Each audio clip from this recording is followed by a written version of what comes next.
Yo mes petits bâtards, et bienvenue sur la toute première vidéo de la chaîne YouTube Bâtard Sensible. Si vous êtes en train de regarder cette vidéo tout de suite maintenant, sachez-le, c'est la preuve que j'ai remporté une énorme victoire sur moi-même. Et laissez-moi vous raconter un peu pourquoi. J'ai le projet de faire des vidéos sur la chaîne YouTube Bâtard Sensible depuis 8 mois. 8 putains de mois. Et là vous vous dites putain, 8 mois pour faire une vidéo, et j'avoue ça craint un max. Et en fait, pourquoi est-ce que j'ai pas fait cette vidéo ? Bah j'y ai beaucoup réfléchi. Je me suis dit comment ça se fait qu'en 8 mois j'ai pas été capable d'en sortir une ? Et en fait je connais la réponse maintenant. C'est tout simplement que je voulais tellement faire une vidéo parfaite que j'ai commencé à apprendre Photoshop, à apprendre Adobe Premiere pour pouvoir monter les vidéos et tout, vous savez. Et finalement j'ai appris ces trucs-là. Et après, vous savez, il y avait des trucs à acheter, ce genre de trucs. Et finalement, pendant que je faisais avancer ces trucs-là, la vidéo n'avançait pas d'un pouce. Et en fait, aujourd'hui, j'ai réalisé pleinement que je faisais tous ces trucs-là pour pouvoir me préparer, me donner l'illusion que je faisais quelque chose sans produire en réalité un contenu. Alors j'ai décidé d'arrêter tout ça, j'ai tout foutu en plan. Je me suis levé ce matin et je me suis dit, je vais faire une vidéo et si c'est pas bien, comme dirait le grand philosophe Caris, je m'en bats les couilles, frère. Cette vidéo, c'est une victoire pour moi et c'est une leçon pour tous ceux qui sont comme moi. Parce qu'en fait, aujourd'hui, j'ai vraiment l'impression qu'on est dans un monde qui nous offre tellement de trucs à faire qu'au final, tu fais plus rien parce que tu as trop de choix. Avant, quand tu allais dans un resto, il y avait un plat ou deux maximum, donc c'était pas dur de choisir. Et aujourd'hui, tu vas dans n'importe quel grec du coin, tu as 20 grecs différents et au final, tu fais que deux trucs. Soit tu choisis le grec que tu prends tout le temps parce que tu as la flemme de changer. Soit tu restes planté devant le panneau pendant 1 minute et le gars s'il s'énerve pas en face c'est qu'il a l'habitude de voir des gens comme toi ou moi tout le temps en train d'hésiter pour choisir un truc. Au final c'est ça le problème du 21e siècle, c'est qu'on a trop de choix. Et avec les vidéos, avec le taf à faire avancer, les devoirs, les partiels, je sais pas quoi, en réalité c'est toujours la même chose. On se trouve 1 milliard de trucs à faire pour pas faire ce truc là. Et je me suis renseigné un petit peu là-dessus et les psychologues ils ont un nom pour ça. Ça s'appelle, attention, activité de dérivation. Le cerveau humain, apparemment, tu vois, il est fait de telle manière qu'entre deux tâches, pour des raisons de survie, on va choisir la tâche la moins désagréable. Et en fait, ça, c'est instinctif. C'est-à-dire que, par exemple, ranger ta chambre, c'est plus relou que de regarder Netflix. Donc, du coup, tu ranges jamais ta chambre. Et miraculeusement, je sais pas si vous avez remarqué, à chaque fois que c'est l'heure des examens, que c'est l'heure des partiels et que tu dois te mettre à taffer 2-3 semaines avant, bizarrement, tous les soirs, ta chambre est hyper bien rangée parce qu'en fait, ton cerveau se dit « Bon, je préfère bosser dans un environnement sain, il faut que je range pour pouvoir bien bosser. » Alors qu'en vrai, c'est juste pas vrai du tout. Mais en fait, ton cerveau cherche un moyen de se donner l'illusion qu'il avance dans la vie sans que tu sois forcé de faire le boulot qui est pas agréable, qui est donc, vous savez, réviser. Et j'ai réfléchi là-dessus.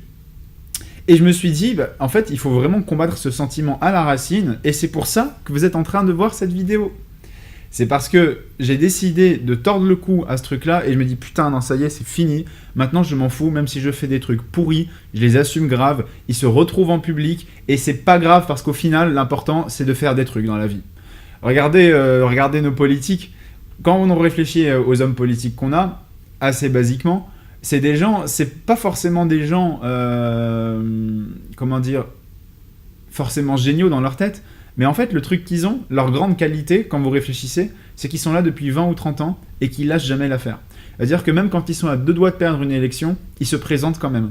Et vous n'allez pas me mentir, vous avez fait comme moi, vous avez regardé la télé, vous avez regardé les sondages et vous vous êtes tous dit, putain, celui-là, il a absolument aucune chance de gagner. Et au final, on se rend compte qu'il y a des mecs qui gagnent un petit peu partout. Il y a Trump qui a remporté l'élection aux USA. Il y a le Brexit, l'Angleterre, ça y est, elle est en train de sortir de l'Europe.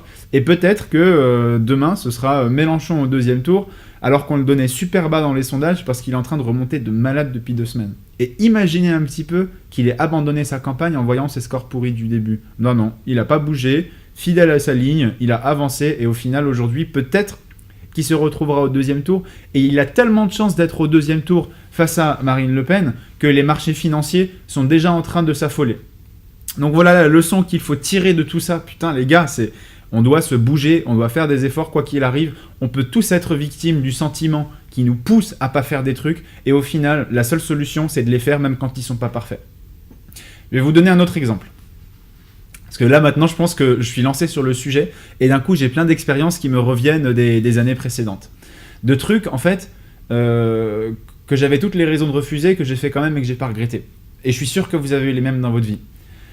Quelqu'un qui vous approche, vous savez, les gens quand ils sont... Moi j'étais ingénieur en fait. Et ingénieur, c'est 1000 métiers différents, même dans la haute technologie. 1000, 2000, 3000 métiers différents. Sauf qu'il y a un truc magique, quand vous avez des non-geeks en face de vous, c'est qu'ils ont tous l'impression que vous faites la même chose et que vous êtes tous capables de faire le même truc. Vous savez, c'est... Toi, tu bosses dans l'informatique. Quand quelqu'un te dit, toi, tu bosses dans l'informatique, tu sais que c'est pas un geek. Et tu lui réponds oui. Et du coup, des fois, il peut très bien te dire, bah moi j'ai peut-être une mission pour toi dans ma boîte, etc. Et il te propose une mission qui a rien à voir avec tes compétences. Parce que forcément, quand tu es ingénieur et que tu configures des serveurs, c'est pas la même chose que quand tu es ingénieur en base de données. C'est pas du tout le même métier. Et donc j'avais ce contact qui m'a proposé une mission dans sa boîte. Et cette mission, j'étais incompétent pour la faire. Et il m'a dit, est-ce que tu peux la faire ? Et je l'ai regardé droit dans les yeux comme je vous regarde aujourd'hui, je lui ai fait, bah bien sûr, évidemment, c'est tout à fait dans mes compétences. Et qu'est-ce qui s'est passé ? J'ai commencé à peu près 1 mois et demi plus tard, le temps que ça se calme, parce que c'est des choses qui peuvent être assez lentes. Et pendant 1 mois et demi, sur le 1 mois et demi, j'ai passé peut-être 15 jours à apprendre les trucs que je connaissais pas avant de commencer le truc. Et c'était une mission qui payait super bien, donc au final, je l'ai faite. Et au final, je vous spoil direct, ça a duré 3 mois. Hein. Au final, mon client était hyper content. C'était bien payé, donc c'est pratique pour acheter la Switch et Zelda. Et au final, la leçon qu'on en tire, c'est quoi ? C'est juste, mon gars, fonce. Quand on te propose un truc, tu dis oui, d'accord ? Sauf si c'est hyper risqué. Forcément, si on te propose un tour de l'Europe à pied, peut-être que tes pieds n'y survivront pas. Moi, je ne le ferai pas. Petit rebeu fragile, c'est même pas la peine d'essayer. Mais, par contre, quand c'est des trucs risqués, mais tu sais, pas risqués en mode tu vas perdre un bras, risqué, il se pourrait que ça se plante parce que t'es pas au top, fais-le quand même. Parce qu'au final, t'en tireras que des bénéfices. Et la personne en face, probablement aussi. Et même si ça se passe mal, regarde cette vidéo que je suis en train de faire. Imagine qu'elle soit pourrie, qu'elle serve à rien. Même si ça se passe mal, qu'est-ce que ça change ? Vais-je mal dormir ce soir ? I don't think so. Donc, cette histoire-là, une autre histoire qui est... il m'arrive de parler avec des gens qui ont du mal à prendre la parole devant des grands groupes de gens. C'est-à-dire une assemblée composée d'un auditoire de 50, 100, 150, 200 personnes. Et aujourd'hui, moi, j'ai plus du tout ce problème. Je peux parler devant 300, 400, 500 ou 600 personnes. J'en suis capable, je vais y arriver. Et en fait, comme je suis à ma place, comme je me regarde moi et que j'ai mes propres repères, tu sais, je me dis que tout le monde pourrait faire pareil. Mais en fait, il y a des gens qui sont complètement bloqués, même devant 10 personnes. Et c'est vrai que je les vois. Et en fait, je me suis demandé, mais pourquoi est-ce que j'y arrivais ? Parce que pour être capable de prendre la parole sans stresser devant 600 personnes, il n'y a pas 36 solutions. Une des causes, ce serait que tu sois un psychopathe. Je ne suis pas un psychopathe, donc pourquoi ? Et en fait, je me suis rendu compte d'un truc super bête. C'est que ces 10 dernières années, j'ai souvent été mis en situation de parler devant des gens, et je disais pas non, je le faisais quand même parce que c'était un truc qu'il fallait faire à tout prix. Et au final, qu'est-ce qui se passe ? Tu te rends compte qu'à force de répéter le même truc 15, 20, 30, 40 fois, progressivement, tu es capable de le faire devant de plus en plus de gens et ça pose pas de problème. Et ces gens, quand je leur dis ça, ils me disent « Ouais, mais non, c'était pas le bon moment de prendre la parole ou ce que tu veux. » Alors que moi, quand je prends la parole, à chaque fois, ça se passe bien. Et quand tu les forces, et j'ai déjà forcé des gens, j'avoue, c'est pas ouf, mais j'ai déjà forcé des gens à prendre la parole devant des larges groupes, en les prenant un peu en traître. « Ah tiens, c'est un tel qui va vous parler de ça. » Et au final, tout le monde l'applaudit, il est obligé de monter sur scène. En fait, tu te rends compte que cette personne, c'est comme si dans sa tête, il y a un mécanisme qui se débloquait et elle ressuscite complètement. Et là, t'as plus la même personne en face de toi. Il est capable d'affronter la foule et le jugement d'autrui. Et c'est pour ça qu'il faut à tout prix, quoi qu'il arrive, saisir les opportunités qui se présentent à toi. Et ça peut être peu importe ce que tu fais dans la vie. Ça veut dire que si t'as un pote qui dit viens on va dans le sud dans 1 mois et que ce jour-là t'es libre et que tu as 50 € sur ton compte en banque pour aller dans le sud, fais-le. Fais-le parce que la vie est tellement courte, tu vas peut-être passer à côté d'une rencontre déterminante, peut-être que dans ton chemin de vie, peut-être que t'es destiné à vivre dans le sud et il faut que tu y ailles pour le savoir. Et si tu y vas pas, tu passes à côté d'1 milliard d'opportunités. Et moi je vais vous dire les gars, franchement très clairement, entre ne pas prendre de risques et en prendre et s'exposer au danger, Je pense que s'il y a un des deux choix que tu regrettes le plus quand tu as 60 ans, c'est de ne pas avoir pris de risque. Pourquoi ? Parce qu'il y a des bouquins, des interviews de personnes âgées, et on leur demande souvent quels sont les plus grands regrets que vous ayez dans la vie.